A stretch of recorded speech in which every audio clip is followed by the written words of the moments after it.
오늘의 주요 뉴스입니다.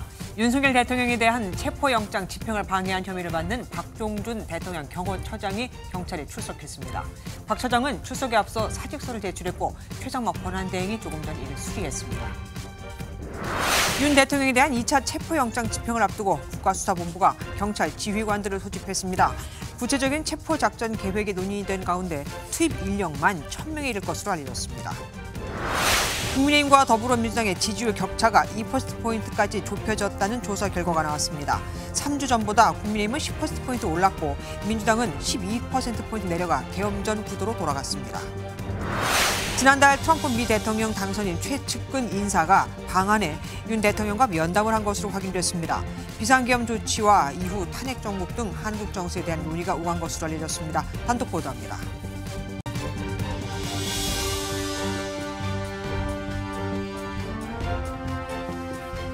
1차, 2차 출석 요구 땐 불응하더니 3차까지 불응하면 체포영장에 나올 수 있어서일까요? 박종준 대통령 경호처장이 오전부터 경찰에 출석해 조사를 받고 있습니다. 윤석열 대통령에 대한 1차 체포영장 집행을 방해한 혐의로요. 법원이 발부한 체포영장을 막는 이유를 묻자 여러 가지 법리적 이론이 있다고, 또한 현직 대통령 신분에 걸맞는 수사 절차가 진행돼야 한다고 했는데 본인이 체포되면 대통령 경호에 차질을 빚게 될까 강제수사 명분을 없애기 위해 출석했다는 말도 나옵니다. 먼저 경찰청 국가수사본부에 나가 있는 취재기자 연결해 조사 상황부터 알아보도록 하겠습니다. 안종모 기자, 박 경호처장에 대한 조사 끝났습니까?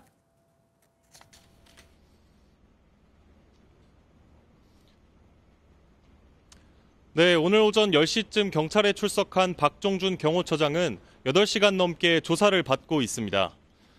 다소 긴장한 얼굴의 박 처장은 취재진 앞에서 윤석열 대통령에 대한 체포영장 집행이 부당하다고 말했습니다. 지난 5일에도 영상을 통해 관련 입장을 발표한 바 있는데 기존 주장을 굽히지 않은 겁니다. 저는 현직 대통령 신분에 걸맞는 수사 절차가 진행되어야 한다고 생각합니다. 현재와 같은 체포영장 집행 방식의 절차는 아니라고 생각합니다.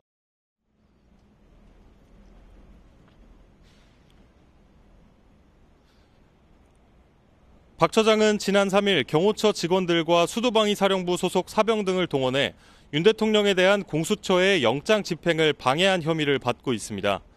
이후 2차례 경찰의 소환 통보에도 응하지 않았는데 3차 요구에 전격적으로 출석했습니다. 통상 수사기관은 3차례의 출석 요구를 모두 거부하면 강제적으로 신병 확보에 나서게 되는데요. 이러한 빌미를 주지 않기 위해 출석한 것으로 보입니다. 만약 경찰이 박 처장에 대한 체포영장을 신청하고 법원이 받아들이면 공수처의 윤 대통령 체포 시도 역시 정당성이 생기기 때문입니다. 결국 윤 대통령과 박 처장 모두 부담이 커질 것을 우려해 강제 수사 명분을 제거하려 했다는 분석도 나옵니다. 경찰은 박 처장에 대한 조사가 끝나는 대로 신병 확보 여부를 결정할 방침인 것으로 전해졌습니다. 지금까지 경찰청 국가수사본부에서 MBN 뉴스 안정모입니다. 그런데 박 경호처장은 경찰 소환 조사에 출석하기 직전 사직서를 낸 것으로 확인됐습니다. 최상목 대통령 권한대행은 즉각 이 사직서를 수리했고요. 양측에서 미리 얘기가 됐던 것으로 보이죠. 이에 따라 경호처는 김성훈 경호차장이 직무를 대행하게 됐는데 그럼 앞으로 체포영장 집행에 대한 경호처의 대응에도 변화가 있을까요? 강재묵 기자가 보도합니다. 박종준 대통령 경호처장은 윤석열 대통령의 체포영장 집행에 대한 강경하고도 확고한 입장을 거듭 확인해 왔습니다. 편법, 위법 논란 위에서 진행되는 체포영장 집행에 대해 대통령의 절대 안전 확보를 존재 가치로 삼는 대통령 경호처가 응한다는 것은 대통령 경호를 포기하는 것이자 직무유기라고. 하지만 오늘 박 처장은 예상과 달리 경찰 조사에 응한 데 이어 돌연 대통령 경호처장 자리에서 물러나겠다는 입장을 밝혔습니다. 경찰에 출석하며 비서관을 통해 사직서를 제출한 것입니다. 최상목 대통령 권한대행은 사직서를 즉각 수리했습니다. 박 처장이 경찰에 출석하며 최 권한대행과 여러 차례 전화해 중재를 건의드렸다고 말한 건 두 사람 사이에 사전 조율이 있었던 걸로 보이는 대목입니다. 박 처장이 물러난 것은 즉각적인 체포영장 집행 명분을 약화하려는 의도라는 분석도 나옵니다. 박 처장이 떠난 대통령 경호처는 김성훈 경호차장이 경호처장으로서 직무를 대행하게 됩니다. 야당이 김 차장을 이른바 김용현, 김건희 라인의 핵심이라고 보고 있는 가운데 경호처의 향후 대응 방식이 변화할지 주목됩니다. MBN 뉴스 강재묵입니다. 영장을 집행하려는 공수처, 이를 막으려는 경호처. 양측의 강대강 충돌이 극단으로 치닫고 있죠. 이와 관련해 적극적인 조치를 내지 않았던 최상목 대통령 권한대행이 중재안을 내놨습니다. 입장문을 통해 여야가 합의해 특검을 도입해야 한다고요. 김세희 기자입니다. 공수처와 경호처 대립에 최상목 대통령 권한대행이 우려를 내놨습니다. 최 권한대행은 입장문을 통해 정부가 이 같은 상황이 지속되지 않도록 해법을 고심해왔지만 현행 법률 체계 안에서는 쉽사리 두 기관 간 갈등의 출구를 뚫기 어렵다고 털어놓았습니다. 중재안도 제시했습니다. 지난달 31일 야당이 주도했던 내란 특검법에 대해 제2요구권을 행사했던 최 권한대행은 여야가 합의해 위헌 요소가 없는 특검법을 마련하길 바란다고 말했습니다. 국익과 국민의 기본권 측면에서도 우려가 많은 법안들을 그대로 공포하는 것이 과연 책임 있는 자세인지. 국민의힘 핵심 관계자는 국가기관의 첨예한 갈등 상황을 정치적 협상으로 해결하기를 바라는 취지로 보인다고 반응했습니다. 더불어민주당은 최 대행의 입장문이 중립을 가장한 전형적인 물타기고 내란 수계를 돕겠다는 대국민 선언이라고 비판했습니다. 민주당은 제3자 추천 방식을 담은 특검법을 이르면 오는 14일에 처리하겠다고 예고한 상태입니다. 최 권한대행은 지난 3일 서울 한남동 대통령관저에서 공수처와 경호처 간 물리적 충돌이 일어났음에도 지휘 권한을 발동하지 않는 등 개입을 자제해왔습니다. 최 권한대행이 특검 합의를 위한 일종의 휴전을 제안한 만큼 집행 계획에 어떤 영향이 있을지 주목됩니다. MBN 뉴스 김세희입니다. 한편 경찰청 국가수사본부는 윤석열 대통령에 대한 2차 체포영장 집행을 앞두고 서울과 경기 등 수도권 광역수사단 지휘부를 모두 다 불러 모았습니다. 체포 투입 인력만 1,000명 이상이 될 것으로 예상되는데 이 정도면 영장 재집행이 사실상 초읽게 들어갔다고 봐도 되겠죠. 장덕진 기자가 보도합니다. 서울 한남동 대통령관저 앞은 온종일 뒤숭숭한 분위기였습니다. 윤석열 대통령 체포 찬반 집회가 계속 이어진 가운데 공관촌 앞은 버스 차벽이 세워져 있었고 철문도 굳게 닫혀 있었습니다. 공수처가 윤 대통령에 대한 체포영장 재집행에 나설 가능성이 커지면서 경호처 역시 만반의 준비에 나선 모습입니다. 관저에 실제 진입할 경찰 역시 만반의 대비에 나섰습니다. 경찰청 국가수사본부는 오늘 오후 서울과 경기 등 광역수사단의 지휘관들을 모두 불러 회의를 가졌습니다. 이 자리에서 영장 재집행의 구체적인 계획을 공유하고 법적 문제점은 없는지 등도 논의한 것으로 전해졌습니다. 수도권 광역수사단 인력에 기존 경찰 비상계엄 특별수사단을 포함하면 체포에 투입될 인력 규모는 1,000명 수준입니다. 경찰은 경호처가 공관촌 입구에서 대체할 수 있는 인력을 400명 정도로 보고 있는데 수사관 3명을 한 계조로 운영해 현행범으로 체포하는 방안을 검토 중인 것으로 전해졌습니다. 박종준 경호처장의 사표 수리와 함께 체포집행 실행안이 광수단 일선에 공유된 만큼 영장 재집행이 임박했다는 분석이 나옵니다. MBN 뉴스 장덕진입니다. 윤석열 대통령에 대한 체포영장 재집행을 앞두고 경찰 국가수사본부 차원에서 동원령이 내려졌는데 경찰 고위층의 반발이 있었던 것으로 확인됐습니다. 영장 집행이 여야의 정치 싸움이 됐는데 왜 여기 우리가 휘말려야 하느냐 이겁니다. 길기범 기자가 단독으로 전하겠습니다. 경찰 비상계엄 특수단은 서울과 경기, 인천경찰청에 공문을 보내 수사관 동원을 지시했습니다. 조폭을 잡는 형사기동대를 포함해 마약수사대 등 전문 수사관들을 체포영장 집행 과정에 모두 동원할 수 있으니 대기해달라는 내용입니다. 그런데 일부 경찰 고위층에서 반발 기류가 있던 것으로 MBN 취재 결과 확인됐습니다. 영장 집행을 놓고 여야가 찬반으로 나뉘어 싸우는 만큼 정치 싸움이 돼버렸는데 굳이 동원돼 여기에 휘말려야 하느냐는 반대 의견이 나온 겁니다. 대통령 체포는 민감한 사안인 만큼 경력 동원이 정치권 논란에 연루될 수 있다는 불안감에서 나타난 불만으로 보여집니다. 다만 이견 자체가 컸던 건 아닌 것으로 알려졌는데 각 지방청 광역수사단 지휘관들도 모두 모여 집행 방안 등을 논의했습니다. 그럼에도 한 지방경찰청 총경급 관계자는 규정상 국수본부장이 지방청에 대한 수사 지휘를 할 수 있다지만 당장 내일이 아니다 보니 수동적으로 움직이는 건 사실이라고 밝혔습니다. 공수처의 미숙한 대응으로 1차 영장 집행이 불발로 끝난 뒤 수습책을 마련하는 과정에서 경찰 내부의 균열마저 감지되고 있습니다. MBN 뉴스 길기범입니다.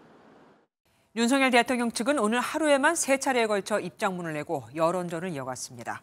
특히 경찰의 박종준 경호처장 소환 조사에 대해 강하게 반발했는데 경호처 지휘부를 붕괴시켜 불법적으로 대통령을 체포하려는 목적이 분명하다고까지 주장했습니다. 이시열 기자가 보도합니다. 윤석열 대통령 측은 공수처가 발부받은 체포영장은 불법이라며 응하지 않겠다는 뜻을 고수해왔습니다. 무효인 체포영장에 기해서 진행되는 수사에는 응할 수 없다. 그런 입장에는 변함이 없습니다. 윤 대통령 측은 오늘 추가 입장문을 통해 대통령 경호처가 불법 체포영장의 집행을 거부하는 건 당연한 조치라고 주장했습니다. 박종준 경호처장의 경찰 소환에 대해선 꼼수 소환이라고 비판하며 소환 중단을 요구했습니다.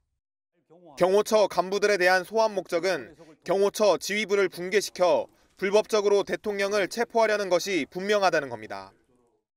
경찰 특공대 투입 등 강경 집행 가능성에 대해선 국헌문란을 목적으로 하는 명백한 내란 행위라고 재차 강조했습니다.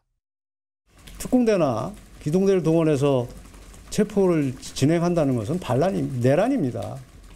그들에게는 그런 권한이 없습니다. 또 영장의 집행 주체는 엄연히 공수처라며 경찰이 병력을 동원해 폭력을 행사하는 것은 위법한 공무집행에 해당한다고 강조했습니다. 윤 대통령 측은 관저 경비부대를 관리하는 국방부에 대해서도 본연의 경비 업무에 충실히 임해야 한다는 입장을 밝혔습니다. MBN 뉴스 이시열입니다. 경찰과 공수처가 2차 체포영장 집행 시점을 두고 고심에 고심을 거듭하고 있습니다. 주말에 집행을 하느냐, 다음 주로 넘어가느냐를 두고 숙고 중인데 박종준 경호처장이 경찰에 출석하고 사표까지 수리가 되면서 이게 변수가 될 것으로 보입니다. 공수처에 나가 있는 취재기자 연결해 보겠습니다. 이혁재 기자, 영장을 재발부받은 지 벌써 며칠이 지났습니다. 집행 언제 이루어질까요? 네, 공수처가 2차 영장 집행은 반드시 성사시키겠다는 의지를 보이면서 집행 시점이 초미의 관심사인데요. 공수처는 이르면 주말인 내일 기습적으로 영장 집행에 나설 수도 있습니다. 오늘도 영장 집행 방식 등에 대해 경찰과 계속 논의를 이어갔습니다. 다만 주말 집회 참가자의 안전을 고려해 집행이 다음 주로 밀릴 가능성도 있습니다. 경찰의 경호처 지휘부에 대한 수사 상황 역시 변수입니다. 박종준 경호처장이 경찰의 출석 통보에 불응해 오다가 오늘 전격적으로 출석했죠. 김성훈 차장 등 다른 경호처 지휘부도 경찰에 출석할지, 만약 불응한다면 경찰이 박 처장을 포함해 지휘부에 대한 사전 구속영장을 청구할지 여부에 따라 윤 대통령에 대한 체포영장 집행 시점이 결정될 것으로 보입니다. 앞서 전해드린 박 처장의 사표 수리도 윤 대통령 영장 집행 시점에 새로운 변수로 떠오른 상황입니다. 지금까지 공수처에서 MBN 뉴스 이혁재입니다. 박종준 대통령 경호처장은 경찰에 출석하며 어떤 경우에도 물리적 충돌이나 유혈 사태가 일어나서는 안 된다고 강조했죠. 실제로 경호처 내부에 윤석열 대통령에 대한 2차 체포영장이 집행될 때 총기 등 화기를 사용하지 말라는 지침이 내려진 것으로 확인이 됐습니다. 전정희 기자가 단독 보도합니다. 대통령 경호처는 윤석열 대통령에 대한 1차 체포영장 집행 시도 이후 관절을 요새화하고 결사항전을 예고했습니다. 군과 경찰 병력을 동원할 수는 없지만 경호처 인력만으로 700명이 넘고 개인 화기까지 갖추고 있습니다. 때문에 2차 체포영장 집행에 나서는 경찰과 충돌한다면 자칫 유혈 사태가 발생할 가능성도 배제할 수 없습니다. 경찰에 출석한 박종준 대통령 경호처장은 어떤 경우에도 유혈 사태는 안 된다는 입장을 밝혔습니다. 저는 어떠한 경우에도 물리적인 충돌이나 유혈 사태가 일어나서는 안 된다는 생각으로 국가기관 간 충돌이라는 전례 없는 상황에 유혈 사태까지 터질 경우 사태는 걷잡을 수 없이 커질 수 있기 때문입니다. 이 같은 상황을 우려한 듯 경호처 내부에 2차 체포영장 집행 시 총기 등 화기 사용을 하지 말라는 지침이 내려진 것으로 MBN 취재 결과 확인됐습니다. 다만 일부 직원의 경우 대통령 경호 규정상 개인 화기를 휴대해야 하는데 경호처의 이번 조치는 우발적 총기 사고 가능성을 미연에 방지해 최악의 사태를 막기 위한 것으로 풀이됩니다. MBN 뉴스 전정인입니다. 윤석열 대통령 체포영장 재집행이 눈앞에 왔다는 관측이 나오고 있습니다. 사회부 백길종 기자와 더 자세히 알아보겠습니다. 어서 오십시오. 백 기자, 박종준 경호처장이 갑자기 사퇴를 했습니다. 이걸 어떻게 봐야 합니까? 네, 윤석열 대통령의 마지막 호위무사로 떠오른 박종준 경호처장의 경찰 출석은 그야말로 예상 밖이었습니다. 네. 앞서 보신 것처럼 박 처장 발언은 TV로도 생중계됐는데요. 윤 대통령 체포영장 반대 논리를 설파하면서 경찰로서는 국가수사본부 청사를 여론전의 장소로 내준 셈이 됐습니다. 다른 한편으로는 경호처 직원들의 부담을 덜어주려는 의도로도 보이는데요. 경찰은 관저 진입을 가로막았던 박종준 경호처장의 신병 확보를 계속 시도해왔습니다. 만약 경호처장에 대한 법원의 체포영장이 발부되면 경호처 내부가 동요할 수밖에 없겠죠. 2차 영장 집행이 단행될 경우 이를 막아서면 특수공무집행 방해 혐의가 적용될 수 있기 때문입니다. 그런 상황을 막기 위해 박 처장이 미리 사퇴한 게 아니냐 이런 분석입니다. 박 처장의 사퇴가 윤 대통령에 대한 영장 집행 그 시점에 영향을 줄까요? 네, 아무래도 속도가 더 붙을 것 같습니다. 앞서 경찰은 박종준 처장 등 경호처 지휘부를 소집 소환하며 경호처 전반에 대한 압박을 이어갔죠. 이번 사태로 경찰이 의도했던 경호처 지휘부 공백이 현실이 된 만큼 강도를 높여 재집행에 나설 거란 관측입니다. 예, 이제 김성훈 차장이 이제 처장을 대행해서 일하지 않겠습니까? 그런데 김 처장도 경찰 조사를 받아야 하잖아요. 네, 바로 내일 오전 10시로 예정돼 있습니다. 그러니까. 오늘 박 처장과 마찬가지로 내일이 김성훈 차장에 대한 세 번째 출석 요구입니다. 내일까지 출석을 거부하면 경찰의 체포영장 신청에 명분을 주게 되고요. 또 출석을 하자니 경호처 처장과 차장이 모두 자리를 비우는 꼴이 되는 진퇴양난의 상황입니다. 그렇게 생각하니까 정말 체포영장 재집행이 바로 앞에 온 것 같은데 이번엔 어떤 식으로 체포영장을 집행할까 이것도 관심입니다. 네, 먼저 한남동 대통령 관저 모습 보시겠습니다. 네네. 지난 3일 1차 집행 때 확인했던 정문 쪽 1차 차벽 저지선 그리고 2차 저지선, 3차 저지선 모두 건재합니다. 여기에 경찰이 차벽을 우회했던 산길에는 곳곳에 철조망까지 쳐져 있죠. 네네. 3차 저지선을 뚫더라도 관저 건물 주변으로 둘러진 철조망 저지선까지 뚫어야 합니다. 그래서 경찰 특공대, 장갑차, 헬기동원 이런 얘기가 나오고 있는 거 아니겠습니까? 그런데 사실상 쉽지는 않다는 평가입니다. 그래요. 비행 금지 구역인 관저 위에 헬기를 띄우려면 경호처의 허가를 받아야 하는데 대통령 체포를 위한 헬기를 허가해 줄 리가 없기 때문입니다. 네. 경찰 특공대 장갑차도 저지선 돌파에 도움은 되겠지만 무력 충돌 우려가 있어서 경찰은 사용을 꺼리고 있습니다. 결국 체포 업무에 특화된 수도권 수사 인력을 대거 투입하기로 한 만큼 장기전으로 갈 가능성이 커 보입니다. 여기서 또 장기전으로요. 네, 지금까지 사회부 백길종 기자와 함께했습니다. 고맙습니다. 윤 대통령 2차 체포영장 집행을 앞두고 오동훈 공수처장은 이를 막는 국회의원들도 현행범으로 체포할 수 있다고 못 박았죠. 여당 의원들 이제는 의원까지 협박하냐 바로 이런 게 내란이라며 즉각 반발했습니다. 누구나 갈 수 있는 관저 앞에 간다고 체포한다면 국민 모두를 체포하겠다는 거냐며 이번에도 관저 앞에 가겠다고 했는데 최근에 지지율 상승과도 관련이 있어 보이죠. 국민의힘 분위기는 정세진 기자가 취재했습니다. 어제 국회 긴급 현안질의 여당에서는 지난 6일 체포영장 집행을 막겠다고 관저 앞을 찾아간 나경원, 이철규, 장동혁 의원 등이 나왔습니다. 이 자리에서 오동훈 공수처장은 대통령 체포를 방해하면 국회의원도 체포할 수 있다고 밝혔습니다. 영장 집행 업무를 방해할 시 공무집행 방해, 마찬가지 범죄를 저질렀을 때에는 현행범 체포가 되는. 당사자들은 즉각 반발했습니다. 한 TK 중진 의원은 엠벤에 불법 영장을 외친다고 잡아간다면 그게 폭력 집단이고 그쯤 되면 내란에 준한다고 맹비판했습니다. 또 다른 중진 의원도 의원들을 향한 협박이자 공수처장의 월권, 한 재선 의원은 누구나 갈 수 있는 관저 앞에 간다고 체포까지 운운한다면 국민을 체포하겠다는 것이라 반발했습니다. 영장 집행이 임박한 상황에서 오늘도 윤상현 의원과 원외 당협위원장 20여 명은 관저를 찾아갔습니다. 불법 영장에 대해서 우리가 응하지 않는 게 결국은 대한민국의 법률, 헌법, 법치주의를 지키는 거다. 하지만 당내에서는 강성 지지층만 의식한 행보를 지도부가 방관하고 있다. 극우 정당으로 낙인 찍힐까 걱정이라는 우려가 나옵니다. 당 지지율이 오르는 등 지지층이 결집하자 의원 40여 명은 관저 참석을 이어가겠다는 계획인데 당 지도부는 여전히 개별 의원 소신이라는 입장입니다. 개별 의원의 그런 행동에 대해서 본인들이 다 헌법기관의 일원으로서 거기에 맞춰서 했기 때문에 여당 의원들이 대거 관저를 찾겠다고 예고한 상황에서 당 지도부가 당 차원의 지침을 내놓을지 주목됩니다. MBN 뉴스 정태진입니다. 김민전 국민의힘 의원이 한남동 관저 앞 시위대인 백골단을 국회 기자회견장에 세운 여진이 계속되고 있습니다. 야6당이 테러 집단을 초대했다며 김 의원의 제명 촉구안을 제출했거든요. 하지만 국민의힘은 김 의원이 사과한 만큼 징계는 하지 않겠다고 합니다. 과거 군사정부 시절 백골단에게 맞아 숨진 피해자 유가족들이 사과를 받았다. 이 얘기일까요? 김도영 기자입니다. 더불어민주당을 비롯한 야6당이 김민전 국민의힘 의원의 제명 촉구 결의안을 제출했습니다. 윤석열 대통령에 대한 체포영장 집행을 막겠다는 백골단을 국회 기자회견장에 세웠다는 이유입니다.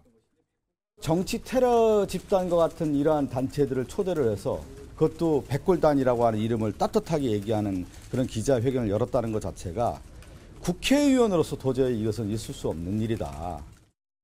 김 의원은 한남동 관저 앞에서 고생하는 2030 청년들의 목소리를 들려주겠다며 회견을 열었는데 이들이 스스로 예하부대에 백골단 명칭을 붙이며 논란이 커졌습니다. 방공청년단의 기자회견을 소개해드리려고 합니다. 우리 젊은이들의 정당한 분노가 아닌가.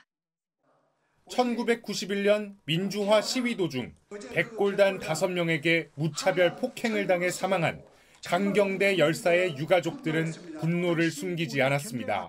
30여 년 전 악몽을 다시 마주한 유가족들은 절대 용서할 수 없다며 눈시울을 붉혔습니다. 34년 동안 고통과 슬픔 속에서 우리 가족은 지금 살고 있습니다. 여당 지지자들 사이에서도 반발이 터져나오자 김 의원은 송구하다고 밝혔고 당 지도부도 부적절했다는 의견을 밝혔습니다.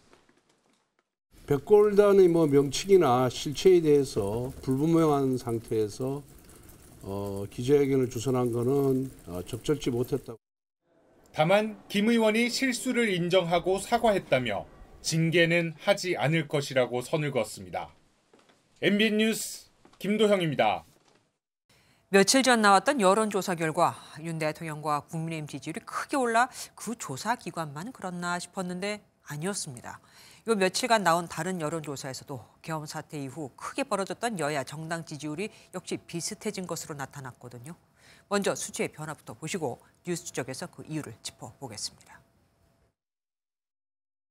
한국갤럽 조사에서 국민의힘 지지율은 34%, 더불어민주당은 36%로 나타났습니다.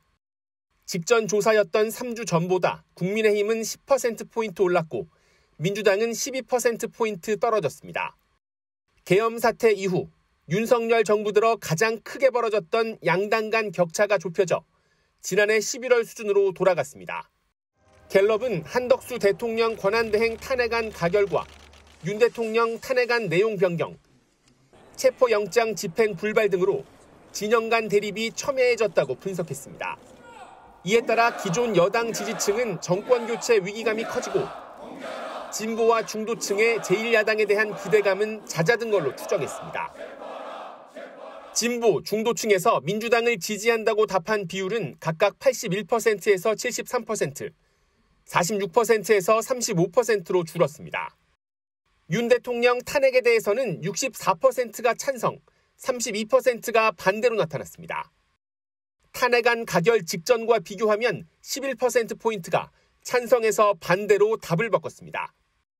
장래 대통령감을 묻는 질문엔 이재명 민주당 대표가 32%, 김문수 고용노동부 장관 8%, 한동훈 전 국민의힘 대표가 6%로 나타났습니다. 김문수 장관이 여권 주자 중 맨 앞자리를 차지한 건 이번 조사가 처음입니다. MBN 뉴스 이기조입니다. 계엄 전으로 회복한 지지율, 실제로 보수가 결집을 하고 있는 건지, 중도층의 움직임은 또 어땠는지 표선우 기자와 뉴스 추적해보겠습니다. 어서 오십시오. 같은 결과를 두고 여야가 서로 다른 분석을 내놓고 있더라고요.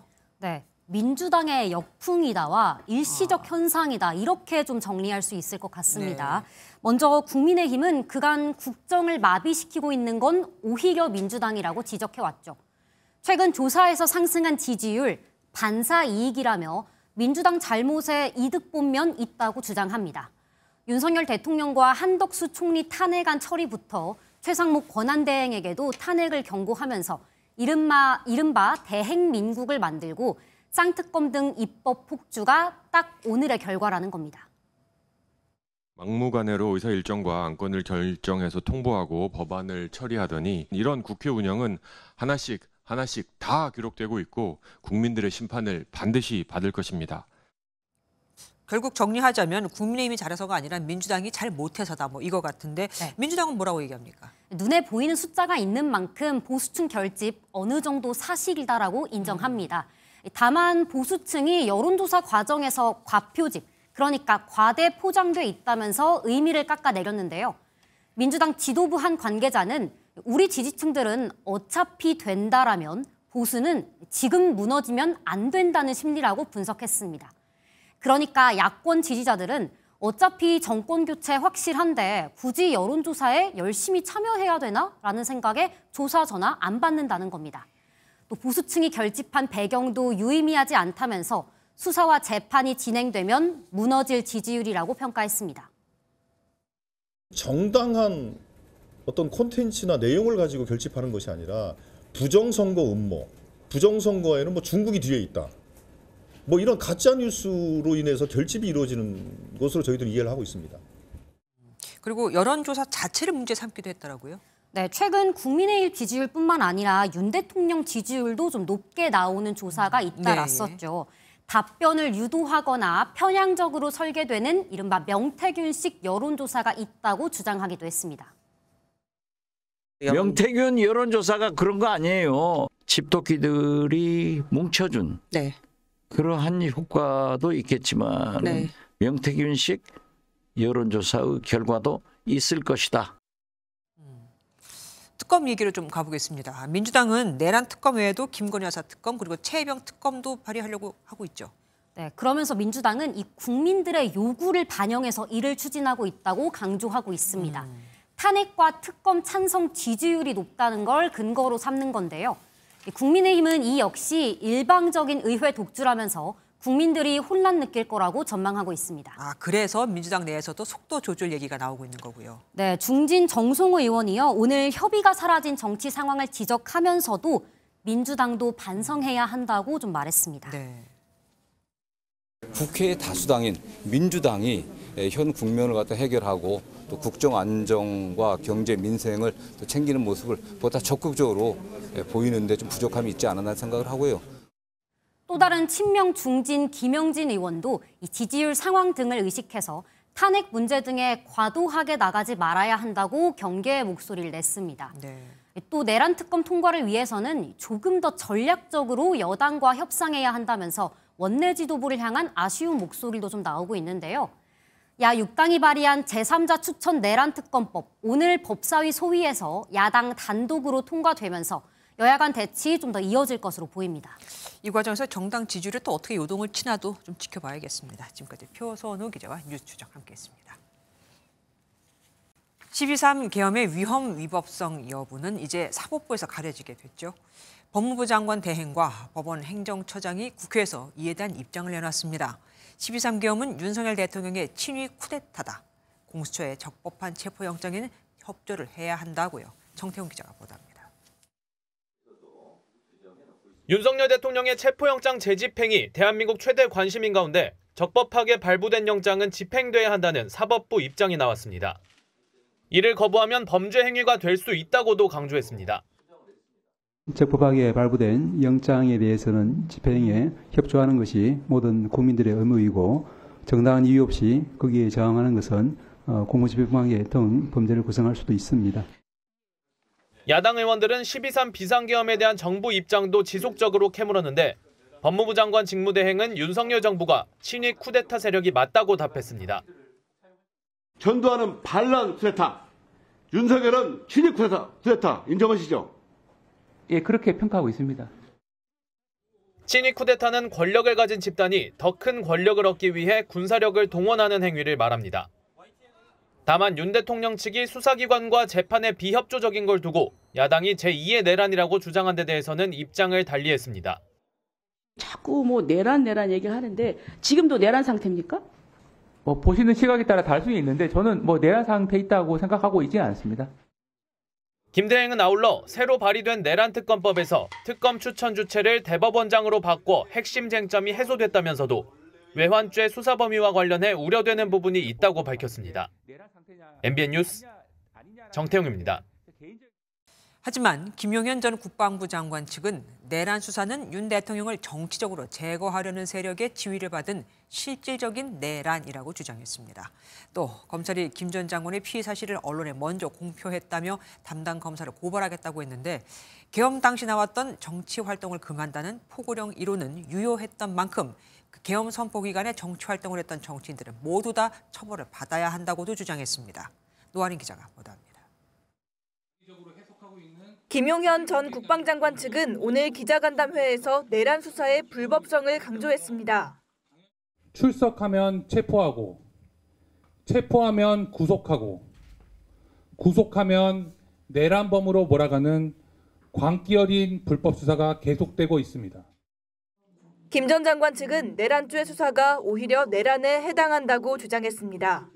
공소장 단 한쪽 분량에만 검찰이 수사권을 갖고 있는 직권남용죄가 담겨 있고 나머지 82쪽에 걸쳐 범죄 성립이 안 되는 내란 행위가 담겼다고 강조했습니다. 김 전 장관 측은 공소장에서 여러 모순점이 발견됐다고 덧붙였습니다.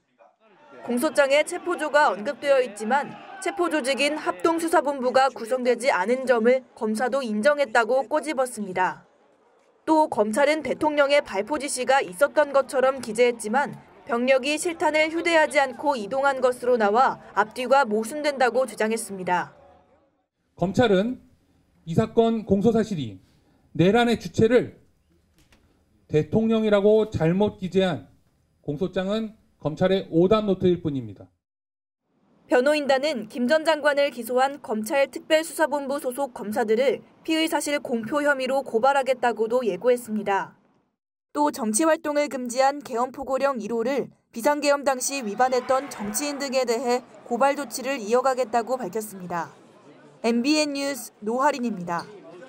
김용현 전 국방부 장관의 비선으로 비상계엄에 숨겨진 설계자로 지목된 노상원 전 정보사령관은 구속 상태로 재판에 넘겨졌습니다.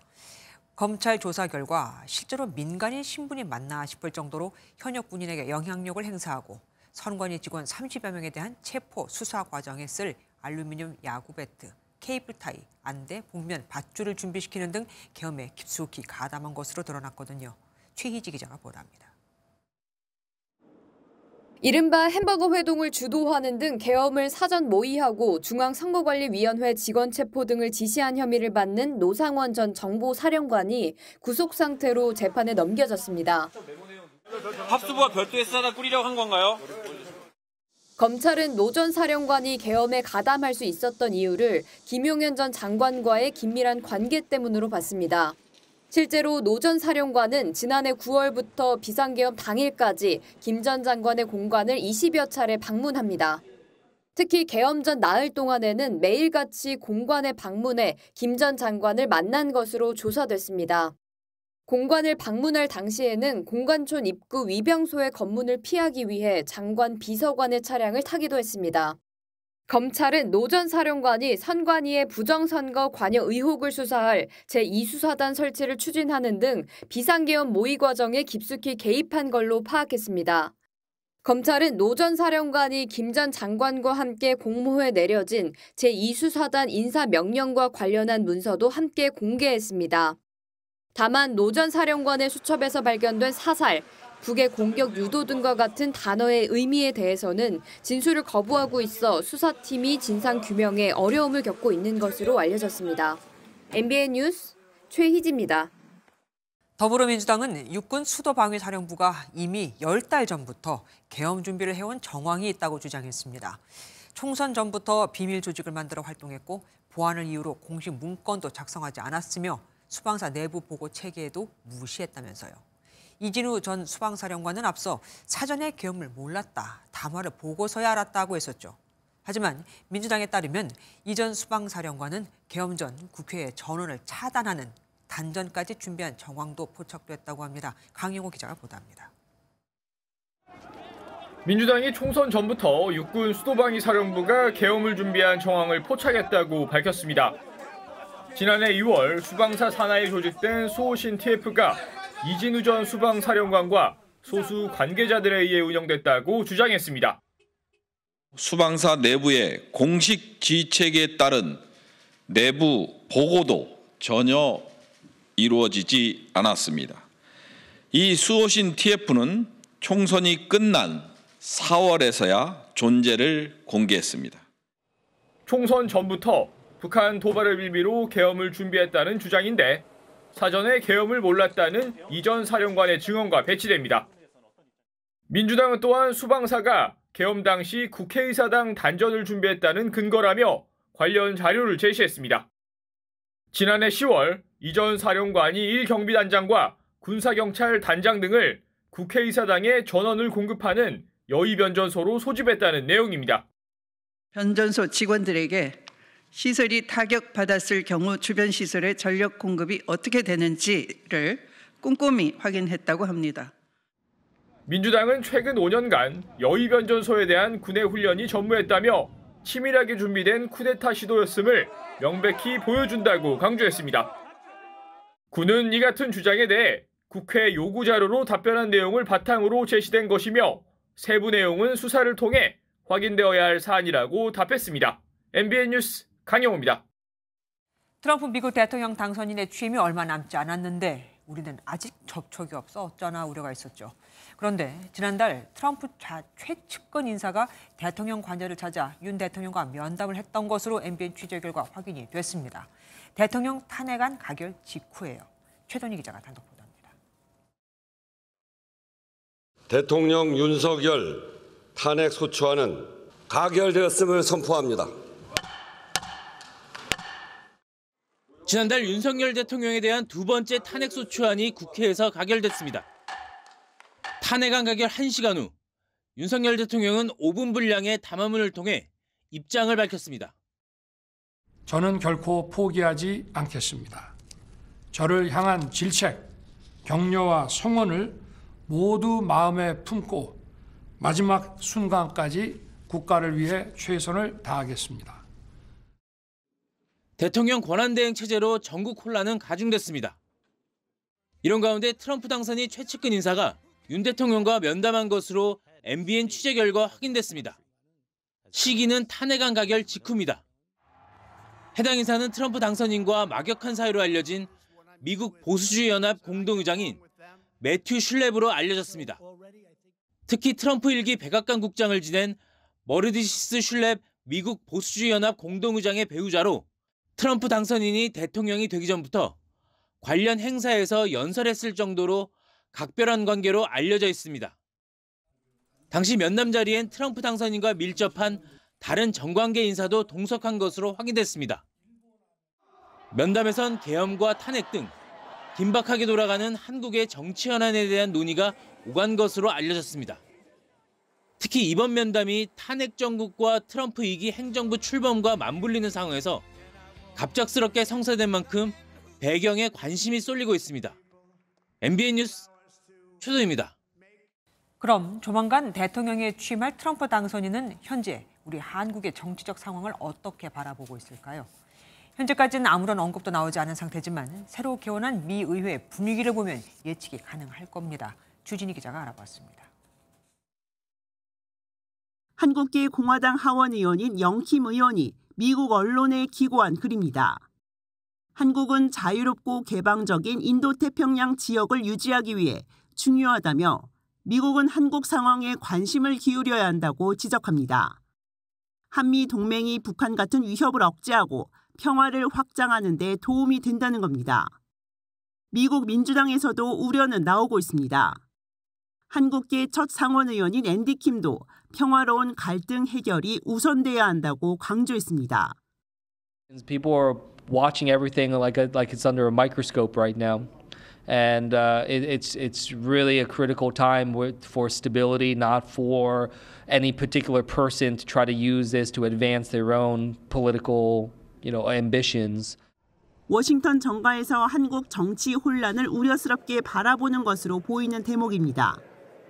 다만 트럼프 당선인은 현재까지 한국의 탄핵 관련 정치 상황에 대해 언급은 하지 않고 있습니다.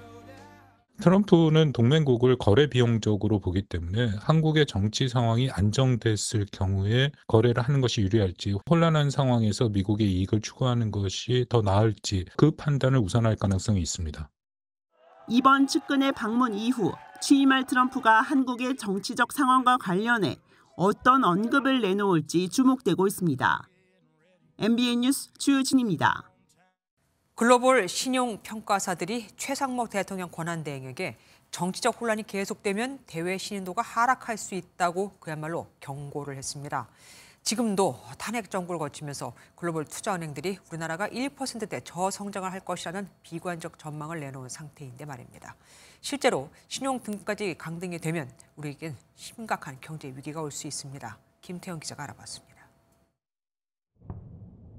이스라엘은 전쟁과 정치적 불안이 계속되며 신용평가사 S&P가 지난해 4월과 10월 두 차례 국가신용 등급을 강등시켰습니다. 강등과 함께 이스라엘의 경제 성장률 전망도 0%로 내렸습니다. 프랑스는 정치적 불안 속 무디스가 지난해 12월 신용등급을 강등했고 2%대였던 10년물 국채금리가 3%대로 훌쩍 뛰었습니다. 나라마다 상황은 다르지만 우리나라도 정치적 불안이 계속되며 국가 신용등급에 대한 우려가 나옵니다. 국정 공백이 지속될 경우 대외 신인도에 부정적 영향을 미치고 경제 전반에 직간접적으로 충격이 더해질 수 있어 3대 신용평가사들은 어젯밤 최상목 대통령 권한대행과 화상면담에서 정치적 불확실성이 장기화될 경우 부정적 영향을 간과할 수 없을 것이란 경고장을 날렸습니다. 실제 신용등급이 강등된다면 국고채 금리 상승은 물론 환율 폭등과 기업활동 위축도 우려스러울 수 있습니다.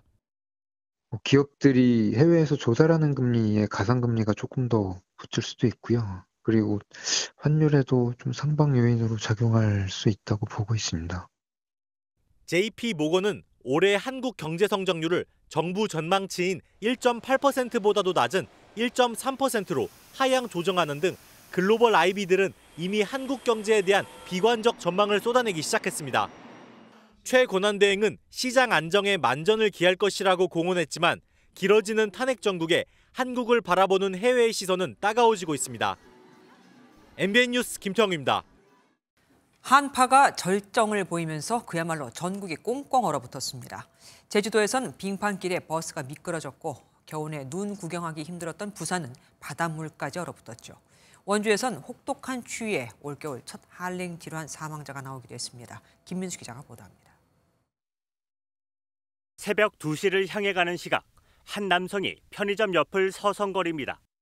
날이 밝고 경찰이 다가와 손으로 건들지만 앉아있던 남성은 미동조차 하지 않습니다. 어제 오전 8시 반쯤 강원도 원주에서 80대 노인이 저체온증으로 숨지기 전 마지막 모습입니다. 사고 당시 원주는 체감온도가 영하 15도까지 떨어질 정도로 추웠습니다. 오늘 한파가 절정을 맞으면서 서울이 영하 12.2도, 평창군 면올리는 영하 24.9도로 전국 최저를 기록했습니다. 전국이 한파특보 지역으로 뒤덮인 만큼 어느 곳이든 추위에 얼어붙은 하루였습니다. 연천군에 한파 경보가 발령된 가운데 이곳 임진강 상류는 한낮에도 녹지 않고 있습니다. 서해 가로림만 바닷물은 오늘 저수온주의보가 발령된 지 하루 만에 얼어붙었고 부산 이기대 바닷물 역시 얼었습니다. 제주도마저 대부분 최저기온이 영하권을 기록해 어젯밤부터 빙판길 사고가 속출했습니다. 미끄러지기 시작한 버스는 옆 차로에 있던 승용차와 부딪히고 나서야 겨우 멈춰섭니다. 방향을 바꾸려던 차량들이 속절없이 미끌리고 걸어가던 시민들도 중심을 잡지 못하고 엉덩방아를 찍습니다. 전국을 얼린 동장군의 기세는 주말인 내일 낮부터 점차 누그러질 것으로 보입니다. 밤사이 복사냉각으로 기온이 떨어져 11일 토요일 아침 기온은 영하 8도 내외로 예상되나 낮부터는 기온이 점차 오르면서 평년 수준의 기온으로 회복되겠습니다. 서남권을 중심으로 발령됐던 대설특보는 오늘 대부분 해제됐지만 울릉도와 독도에는 대설경보가 새롭게 발령돼 이틀간 최대 20cm 이상 눈이 내리겠습니다. MBN 뉴스 김민수입니다. 미국 LA 지역 곳곳에서 발생한 대형 산불이 사흘째 잦아들지 않으면서 미국 유명 인사들의 주택도 불에 탔다는 소식이 이어지고 있습니다. 그런데 피해를 입은 유명인의 주택 가운데 전 메이저리거 박찬호 선수도 포함이 되어 있는 것으로 확인됐습니다. 이한나 기자가 단독 보도합니다. LA 지역에서 지난 7일 시작된 대형 산불이 바람을 타고 번지면서 화마가 휩쓸고 간 지역은 그야말로 쑥대밭처럼 변했습니다. 특히 유명인들의 저택이 몰려있는 팰리세이즈의 피해 면적이 가장 넓은데 지금까지 6%만 진압될 정도로 불길이 잡히지 않고 있습니다. 팰리세이즈에 위치한 전 메이저리거 박찬호 선수의 주택도 불길을 피하지 못했습니다. MBN 취재 결과 박찬호 전 선수의 2층 주택이 이번 화재로 모두 불에 탄 것으로 확인됐는데 위성지도상 화재 발생 구역과 해당 주택이 위치한 곳을 대조했을 때 두 지점이 일치하는 것을 볼 수 있습니다. 박 전 선수와 가족들은 화재를 피해 인근 호텔에서 지내고 있는 것으로 전해졌습니다. 박 전 선수가 운영하는 회사 관계자는 박찬호 전 선수가 안전하게 대피했느냐는 취재진의 질문에 그렇다, 가족분들은 다 안전하다고 답했습니다. 앞서 페리스 힐튼 등 할리우드 유명 인사들도 SNS를 통해 피해 상황을 실시간으로 공유했습니다. 비통한 표정으로 카메라를 응시하는가 하면 필요한 물건과 반려견들을 급히 차에 싣고 대피하는 모습도 보였습니다. Okay, we found everyone. We are packing up the car, getting ready to go to the hotel. It's so big, it's so red.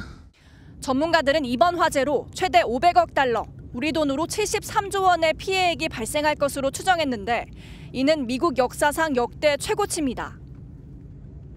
이번 산불로 지금까지 10명이 사망한 가운데 오는 14일 강한 돌풍까지 예고돼 있어 완전 복구까지는 더 많은 시간이 소요될 것으로 보입니다. MBN 뉴스 이한나입니다. 트럼프 미국 대통령 당선인의 최측근이자 테슬라 최고 경영자인 일론 머스크가 이젠 유럽 정치에 대놓고 노골적으로 간섭하고 있습니다. 며칠 전에는 영국 총리를 비판하는 SNS 게시물을 올렸고 독일 총선을 앞두곤 특정 정당 후보와 대담도 나눴습니다. 당연히 선거에 영향을 미치겠죠. 이상혁 기자가 보도합니다. 일론 머스크가 독일의 극우 정당 독일 대한당의 공동대표 알리스 바이델과의 단독 실시간 대담을 X로 내보냈습니다. 머스크는 독일인들이 현 상황에 불만을 느껴 변화를 바란다면 독일 대한당에 투표하라고 공개적으로 밝혔습니다. And that is why I'm really strongly recommending that people vote for AfD. That's my strong recommendation. As I've said publicly, I think only AfD can save Germany. 독일이 총선을 한 달 앞둔 상황에서 머스크가 특정 후보를 지지한 것은 부적절하다는 지적이 나오면서 이유는 머스크가 규정을 위반했는지 살펴볼 전망입니다. 독일 대한당은 반이민, 반유로를 기치로 내건 극우 정당으로 러시아와의 협력과 군비 확장을 주장하고 있습니다. 더 나아가 머스크는 지난 2일부터 영국 스타머 총리를 비판하는 게시물을 SNS에 올리며 유럽 정치에 개입하는 행보를 보였습니다. 파이낸셜 타임스에 따르면 영국 극우 정당인 영국개혁당을 지원해 스타머 총리를 축출할 방안을 측근과 논의한 것으로 알려졌습니다. 유럽 정치권은 머스크가 내정 간섭을 하고 있다며 반발했습니다.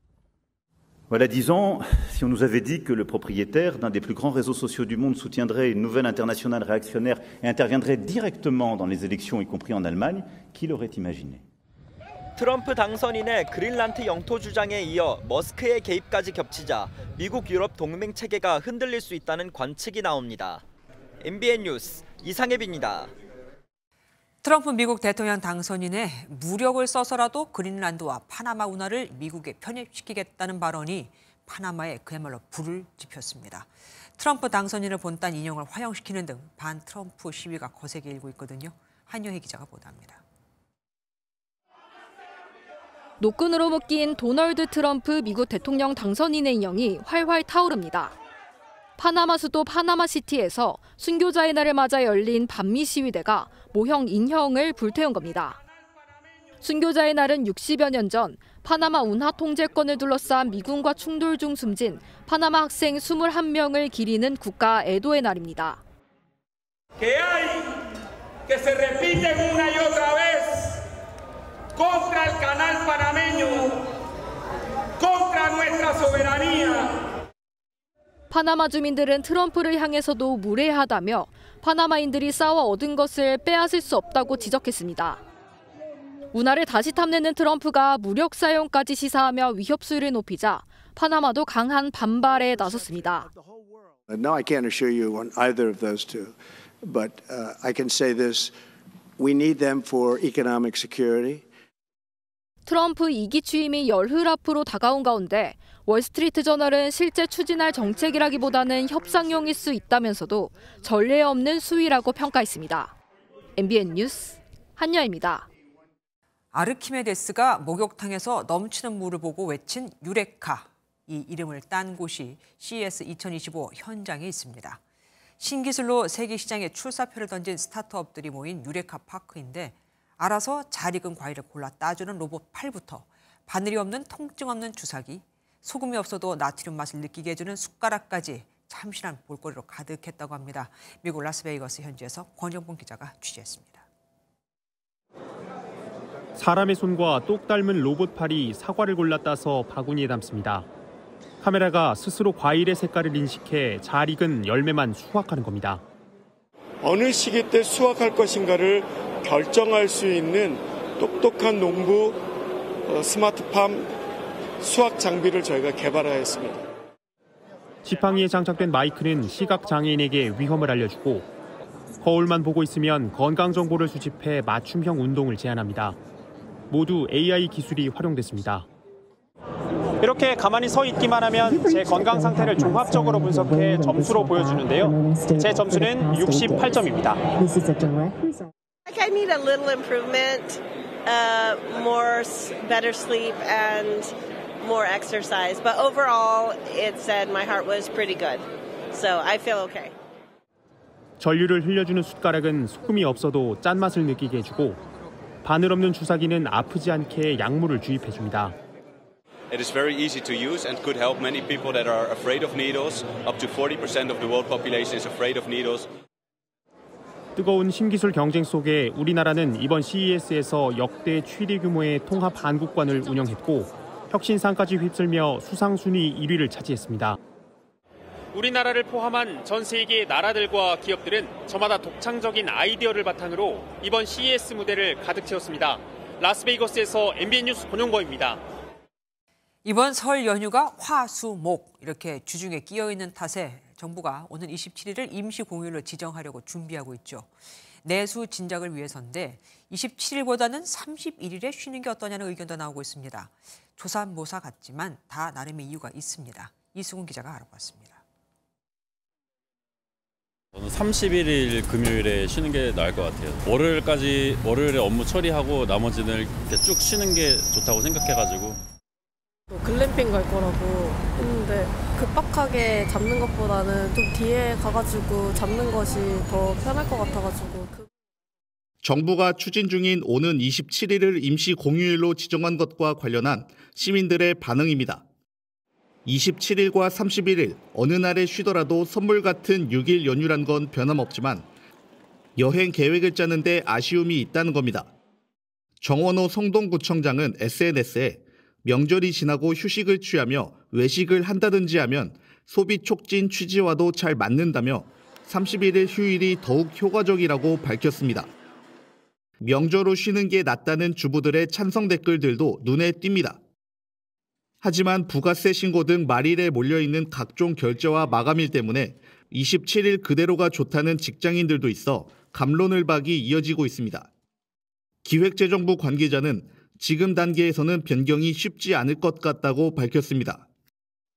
임시 공휴일 지정까지는 아직 국무회의 심의 의결 과정이 남아있지만 이미 당정이 27일로 발표한 만큼 일정을 바꾸기는 쉽지 않을 전망입니다. MBN 뉴스 이수문입니다. 독감 환자 증가세가 잦아들 기미를 보이지 않고 있습니다. 1월 첫 주에도 역대 최고치를 갈아치웠거든요. 독감, 코로나 등 서너 개 질병이 한꺼번에 유행하면서 멀티데믹이라는 말까지 나옵니다. 합병증으로 악화되는 환자도 늘면서 동네 의원뿐 아니라 대학병원에도 비상이 걸렸습니다. 최은미 기자가 취재했습니다. 대학병원 중환자실 격리병동.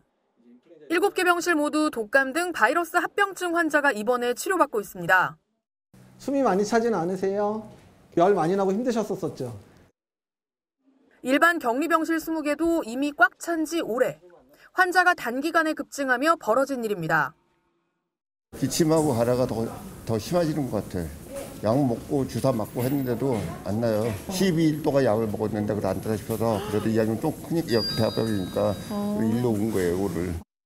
1월 첫 주 독감 의심 환자 수는 1000명당 99.8명으로 매주 사상 최고치를 경신하고 있습니다.